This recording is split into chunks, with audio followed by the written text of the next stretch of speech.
The old man looked at the photo in his hands with tears in his eyes. A family affection spanning decades surged towards him like a flood. The person in this photo is a little girl he picked up on the Korean battlefield. He had named her Ayla, a name that symbolizes moonlight, to commemorate their encounter under the moonlight. Their father-daughter bond was unforgettable to Suleiman. He had promised Ayla that he would return to find her. But after decades of war, the limited communication facilities made it difficult to communicate. This meant that after returning home, Suleiman was unable to find out about Ayla. But he never gave up. Decades of perseverance had formed a habit in him. Every time he saw a news report about Korea on TV, he would strain to see if Ayla was on the screen. His children didn't understand their father's actions, but Suleiman alone understood. The little girl on the battlefield had brought him an unbreakable bond. He wondered if his frail body could sustain his wish for a reunion. Fortunately, fate seemed to be on his side. Suleiman's wife received a sudden call from the embassy shortly afterwards. A Korean journalist was very interested in Ayla's story. They decided to help him find Ayla and film a documentary.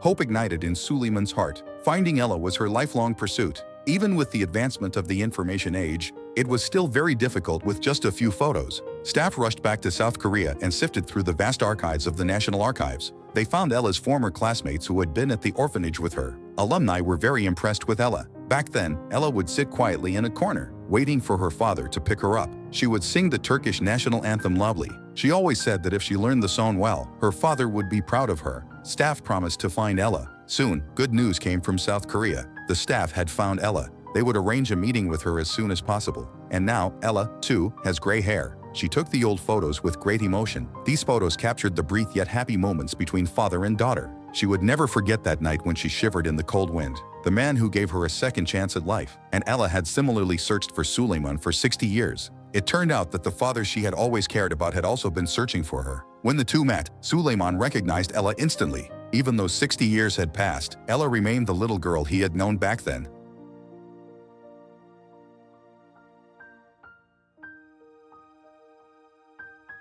Though they had only been together for a few years, their deep bond transcended blood and nationality. In the midst of war, they forged a lifelong father-daughter bond. Thankfully, this did not become a lasting regret. Now, they only have the joy of reunion. If it hadn't been for her father's embrace, perhaps she would have frozen to death on the desolate mountaintop. This film is based on true events. The director also included a tribute to the real-life Suleiman. The real-life Suleiman was the old man sitting outside the bakery in the film. In 2017, he became critically ill. Before his death, he still thought of Ayla. He said, "As a father, I always pray that Ayla will live a beautiful life." Ayla, at his bedside, held her father's hand tightly and said a tearful goodbye. This father-daughter bond forged through war will be forever remembered by future generations.